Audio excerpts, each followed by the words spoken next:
Hello and welcome to episode 5 of the Actual Magicians Bookshelf with me, Marcus Katz. Yes, I am an actual magician. I'd also welcome any comments or questions that you might have on any of the books and ideas that we're discussing in this series, and I'm very happy to answer any question that you might have on the Western Esoteric Initiatory System.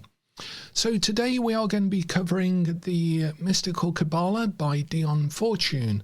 Also, her actual name was Violet Firth. And this book is fundamental to my own development as a beginner magician back in the day, as a young magician, and it was one of the first books that I actually bought. So we're going to cover some of the detail of this and talk generally about Kabbalah and its relationship to the Western Esoteric Initiatory System, particularly as I teach it. Now, one of the first questions that people have about Kabbalah is, how do you spell it? And because it's a Jewish word, it's spelt in Hebrew, and it doesn't directly have a transliteration into English characters. Well, it does have a transliteration, but because it's a K sound, you can spell that with a C, a K, or a Q. And traditional scholars and scholars of tradition, for example, Daniel Matt, this is a good book to get if you want to start reading about Kabbalah, although I also have a short video with my favourite books for beginners for Kabbalah, but this is also a good one. By Daniel C. Matt, he will spell it with a K. Similarly, Moshe Edel, fundamental book on Kabbalah. This is a collection of different ideas of different approaches to Kabbalah, different ideas around Kabbalah, spelt with a K. And then Gershom Shalom, Origins of the Kabbalah, again a K. But original writers on Kabbalah, as it was being discovered by Christian writers, would write it with a C. And then early in the development of its introduction into Western occultism, it would be spelt with a Q. I tend to spell it with a K just for consistency, but Dion Fortune spelt it with a Q. Now, Dion Fortune, I've also covered very briefly, looking at some of her fiction books, because when I first started to get into occultism, Dion Fortune's fiction books were certainly something that I guess really framed my understanding of Western esotericism. So her fiction books that I've also done a brief short on include The Winged Bull, and look at these wonderful covers in this collection. The Demon Lover,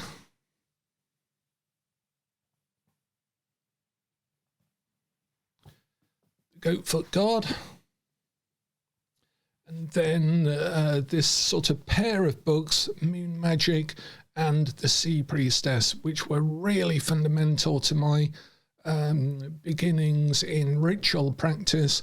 And I brought a lot of the ideas from these two books into actual ritual practice with the High Priestess that I was working with originally in witchcraft. So we used Dion Fortune as a very inspirational work in practical work, in ritual work as well.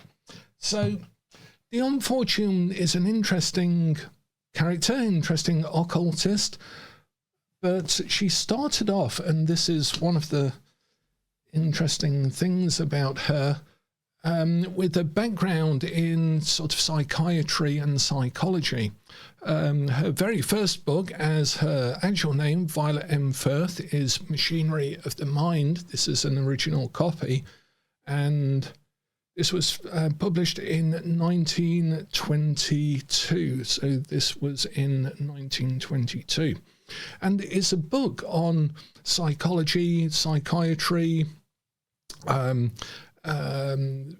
think from a sort of Freudian point of view, but it's got a fascinating table of contents. So it talks about complexes, the self-preservation instinct, the reproductive instinct, the mind, conflict, repression, disassociation, and then, rather interestingly, symbolism, fantasies, dreams and delusions, psychotherapy, psychoanalysis, hypnosis, suggestion and autosuggestion. And this book is way ahead of its time, and she wrote it when she was quite young as well. So this is a book that really shows where she was coming from in her understanding of people and herself, and also that she brought into the Western Esoteric Initiatory System.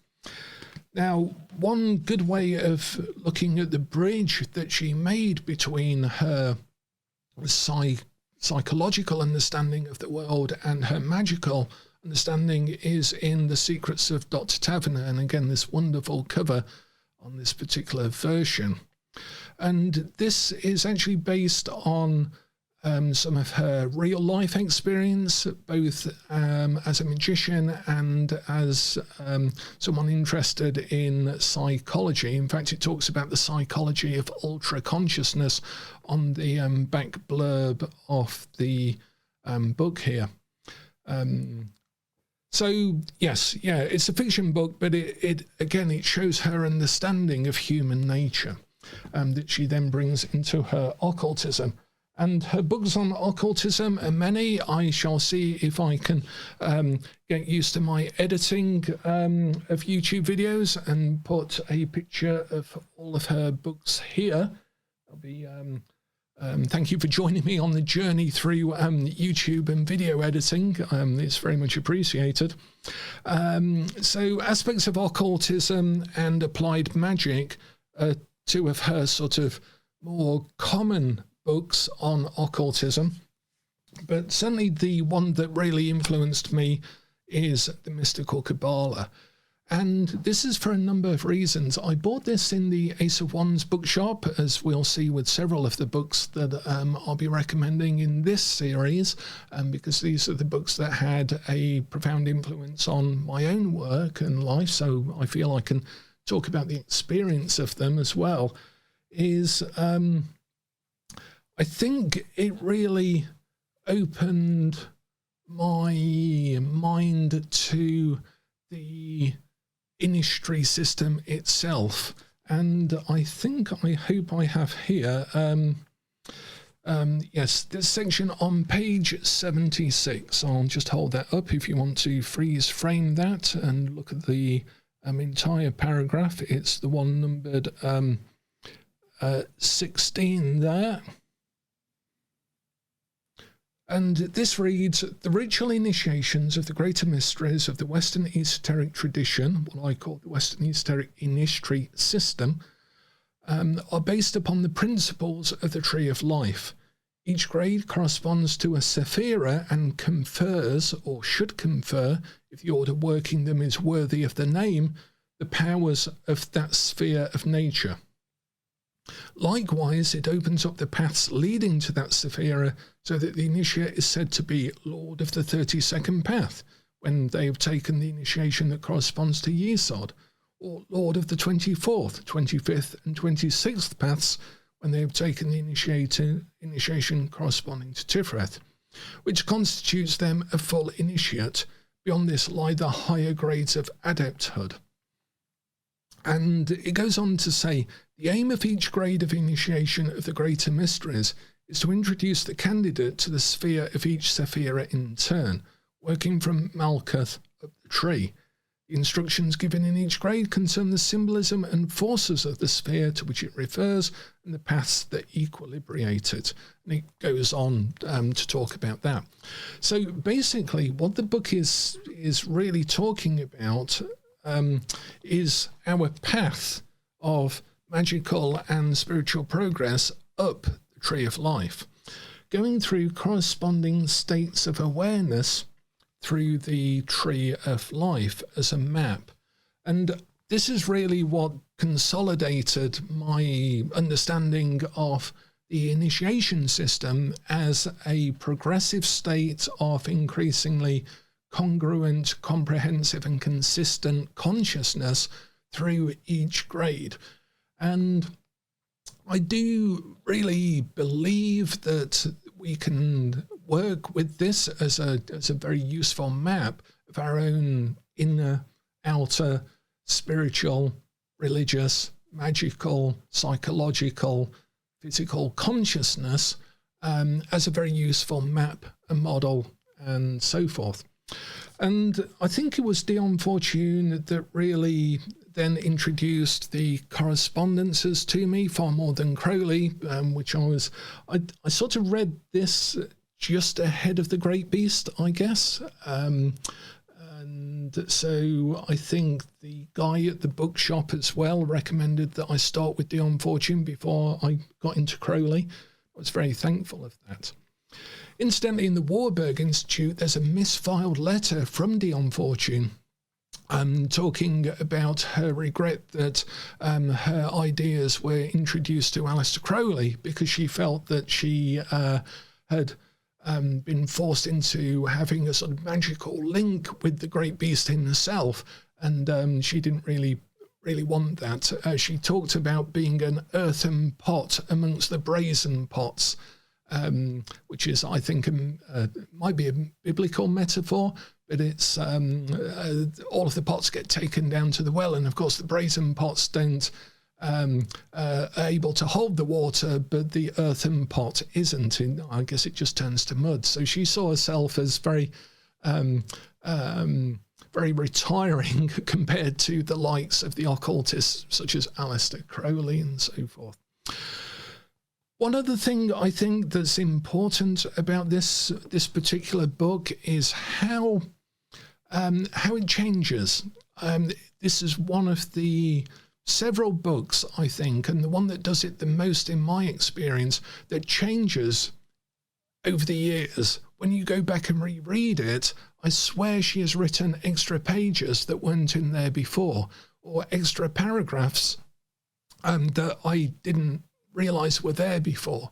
And as one makes one's own progress, you can almost match it to what you get out of the book, because approaching this as a beginner, you approach it one way. Approaching it a few years down the line, you approach it another way and see another dimension to it and understand more about what she's talking about, and then so on. And as you progress, the book opens up. It really is a magical book in that regard. It's not like an academic book where you just read it and you either understand it or you don't. In this case, it's a treasure trove. It really does open up new ideas. So I make a point of rereading it at least once a year, and have done since I bought it when I was 17, I guess, when I bought this copy of it.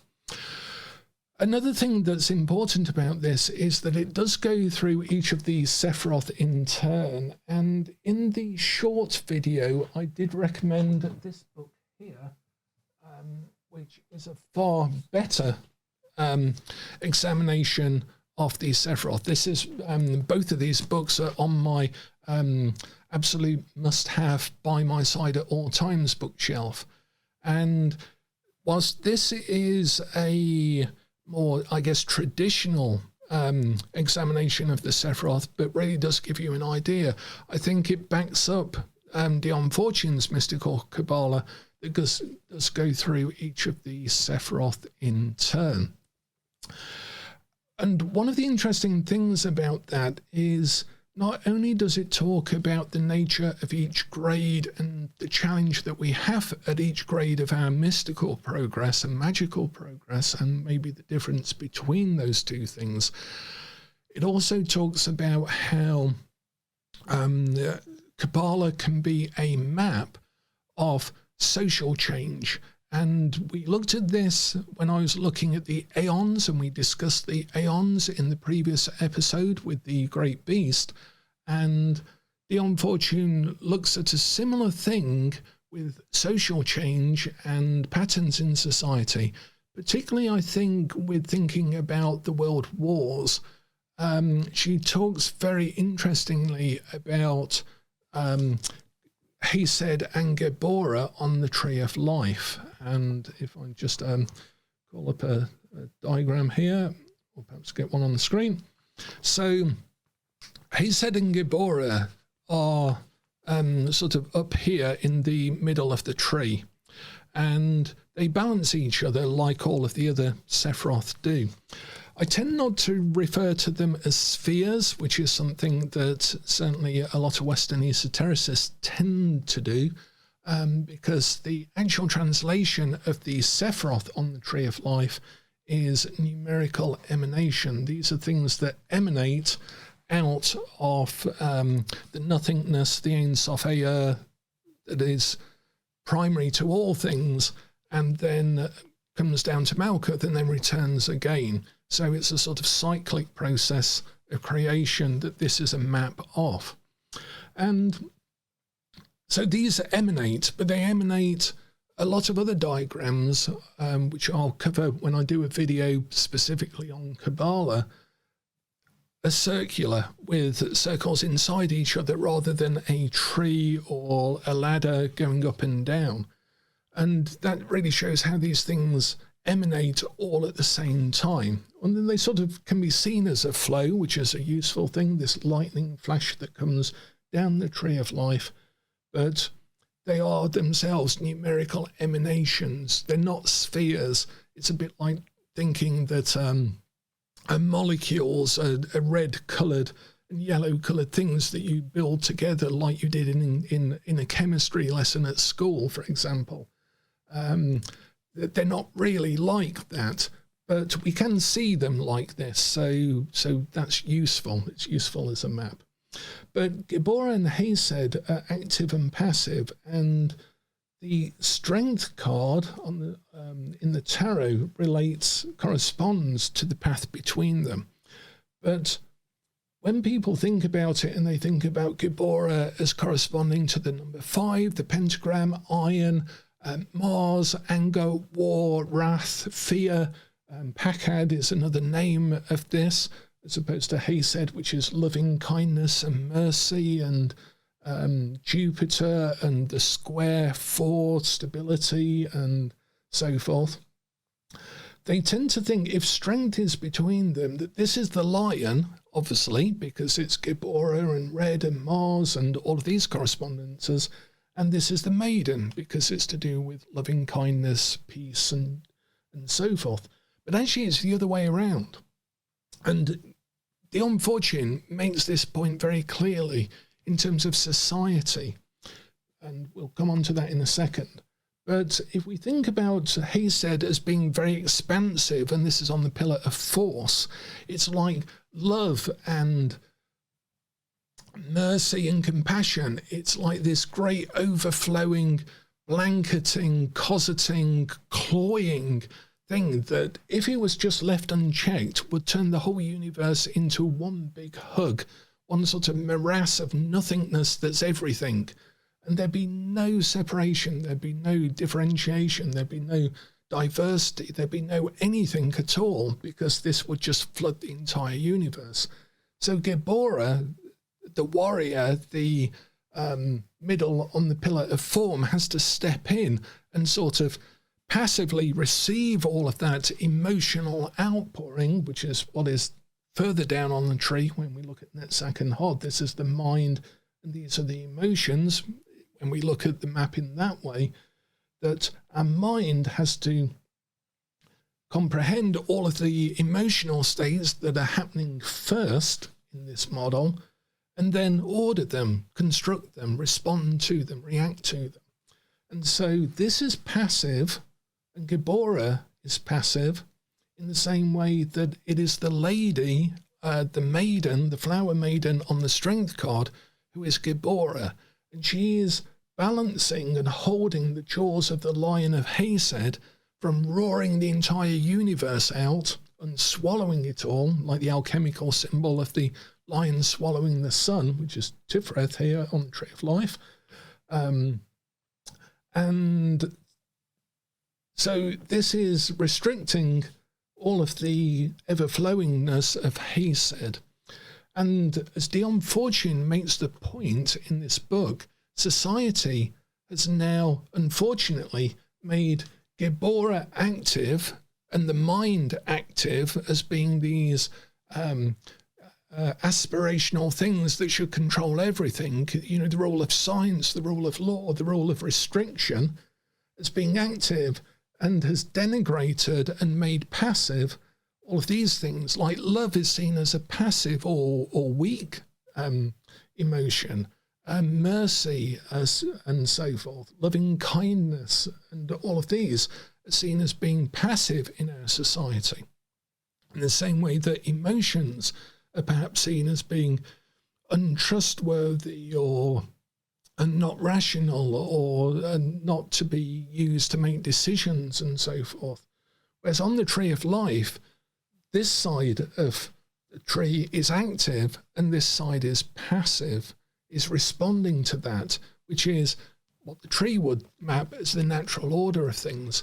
And Dion Fortune really makes the point that a lot of problems in society is because of the switch of the making active of what is passive and so forth. And you'll find that that is mentioned in her fiction books as the difference between the masculine and feminine on the inner and the outer worlds. On each level of the worlds as we go up, the active and passive, the masculine and feminine, switch roles, because it's always a dynamic system and it has to be in balance. It always is in balance. So she's not necessarily talking about a man and a woman or masculine and feminine in a stereotypical sort of way. She's talking about these forces of the universe being active and passive, and what their natural role and relationships actually are. And we see that throughout her entire fiction work, and we see it in these sections on Chesed and Geburah here. And I think that's one of the big takeaways from this book. Not only does it describe our initiatory progress through the tree of life, but it also describes how society does and can get things wrong and go awry because it's out of balance. And this is something that this book on the Sephiroth also talks about a lot, that we can't really talk about these emanations in situ, in their individual nature, that they're always in relationship to each other. We can't talk about the mind without talking about the emotions. We can't talk about women without talking about men. We can't talk about the active without talking about the passive, that these things are part of a holistic system. And it's something that we need to work on balancing and putting into their natural order, according to this map, at least if you choose to adopt it. So that is my fifth foundational book, the Mystical Qabalah. As I said, there are lots of other books on Kabbalah that have been written since from an academic point of view, and even people like Gershom Shalem have to refer to Aleister Crowley and McGregor Mathers and W.W. Westcott and so forth for having introduced Kabbalah to a wider English-speaking audience. They do have their actual place in the history books as well for bringing this into popular awareness or more popular awareness. Obviously, there have been other events since with who was wearing a piece of red string and so forth that brought Kabbalah again into some popular awareness. But Kabbalah is a foundational system to the Western Esoteric Initiatory System, and it's something that, for me at least, my journey started with the Mystical Qabalah, and I can't recommend it highly enough, along with other books on Kabbalah, obviously, to put it into a historical context as well. But it still stands for itself, and it stands even now. So good job, Dion Fortune and the Mystical Qabalah. And I look forward to seeing you in the next episode of the Actual Magicians Bookshelf. Thank you very much.